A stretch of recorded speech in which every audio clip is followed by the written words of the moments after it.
नमस्कार, मास्टर रेसिपीजमध्ये सगळ्यांचं मनापासून स्वागत. काही पदार्थ असे असतात की ते त्या गावामध्ये कोणीतरी एखादा ढाबेवाला, कोणीतरी रेस्टॉरंटवाला, कोणी एखादा तिथला शेफ हा डेव्हलप करतो आणि तो क्लिक होतो. पदार्थ लोकांना आवडतो आणि आवडल्यानंतर लोक त्याची वारंवार मागणी करतात. मग त्याचं अनुकरण इतर लोकसुद्धा करतात. मग काही चांगलं अनुकरण करतात, काही भ्रष्ट अनुकरण करतात. असाच एक प्रकार आहे आमच्या नागपूरला. मला वाटतं पहिलवान ढाबा की ड्राईव्ह इन मला ठाऊक नाही, असे दोन म्हणजे खूप वर्ष म्हणजे आम्ही जेव्हा लहान होतो तेव्हापासूनचे हे ढाबे आहेत. आणि तिथे दाल स्नॅक नावाचा एक प्रकार त्यांनी काढला की जो स्टार्टर म्हणून चालेल. आणि आता स्टार्टर कशाबरोबर चालतं हे सगळ्यांना माहिती आहे. तर हा जो प्रकार आहे हा मला म्हणजे कधी कधी असं होतं की जेवायचं नसतं पण जेवणासारखं हवं असतं, त्यासाठी चालणारा प्रकार आहे. ॲज अ स्टार्टर म्हणून चालणारा सुद्धा प्रकार आहे. त्यासाठी तुरीची डाळ मी 1 तास आधी भिजवून ठेवली. चला सुरुवात करू. हळद घालायची आपल्याला आणि थोडंसं तेल. आणि खासियत अशी आहे, ही भिजवलेली तुरीची डाळ आपल्याला उघड्यावरच शिजवायची आहे, कुकरमध्ये नाही. याचं कारण असं आहे की डाळ शिजली तर पाहिजे, बोट चेपी झाली पाहिजे, पण मॅश नको व्हायला. म्हणून आपण ही अशी उघड्यावरच शिजवणार डाळ. यामध्ये थोडंसं मीठ,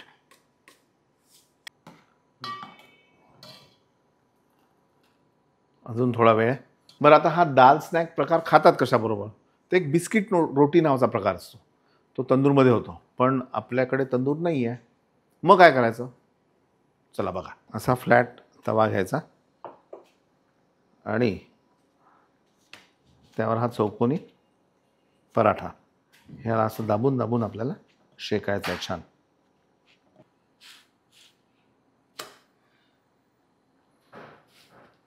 छान कडक करायची, अगदी खाकऱ्यासारखी.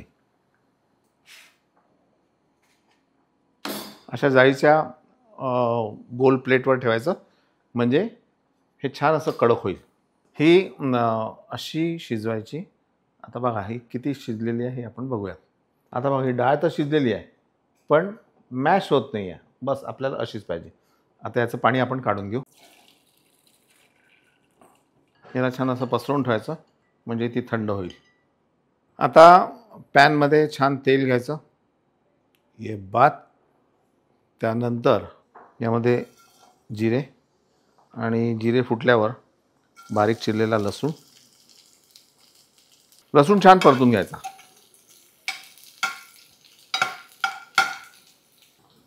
बारीक चिरलेला कांदा. आता ह्याला आपल्याला एक छान स्मोकी फ्लेवर द्यायचा आहे. तर त्यासाठी छोटीशी ट्रिक मी वापरणार आहे, ती बघा तुम्ही. हे सगळं पहिले एकत्र करायचं. ह्याला एक छान ढाबा स्टाईलचा स्मोकी फ्लेवर द्यायचा आहे आपल्याला. आणि त्यासाठी आपल्याला फ्लॅम्बिंग करावं लागेल. आणि म्हणून हे कांदे असे अर्धवट झाले की बाजूला घ्यायचे असे. आणि पॅनची ही बाजू गरम होऊ द्यायची इकडली. हे पाणी एका बाजूला केलं. गॅसची फ्लेम अशी आहे. आणि आता एका छोट्या चमच्यात पाणी घेऊन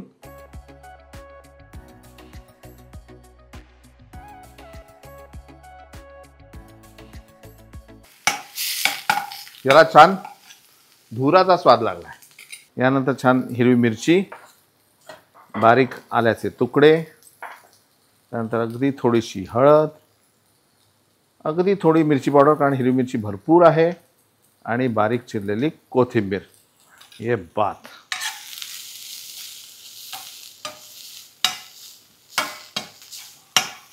थोडं मीठ घालू यामध्ये आपण.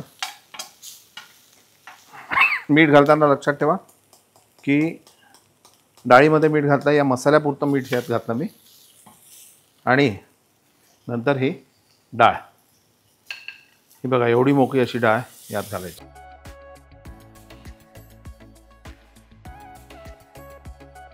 याबरोबर छान सॅलड जर असेल तर अजून मजा येते. आता ज्या पोळ्या कडक करून घेतल्या त्याला आपल्याला असं 4 चौकोनी तुकडे करायचे आहेत.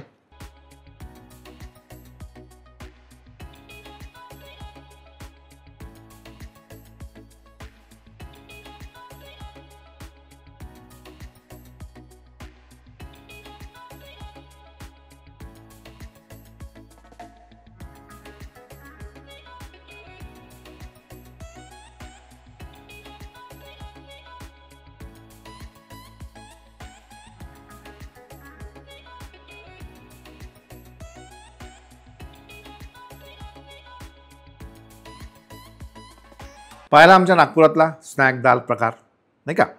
तर आहे साधा सिंपल प्रकार, पण तामझाम बघा. हे छान छोटे छोटे पोळीचे असे तुकडे. तुम्ही खाकरासुद्धा घेऊ शकता बरं याच्याबद्दल. म्हणजे पोळी कडक करायला, पराठा कडक करायला तुम्हाला जीवावर येत असेल तर छोटे छोटे खाकरे मिळतात, त्याच्यावर सुद्धा हे होऊ शकतं.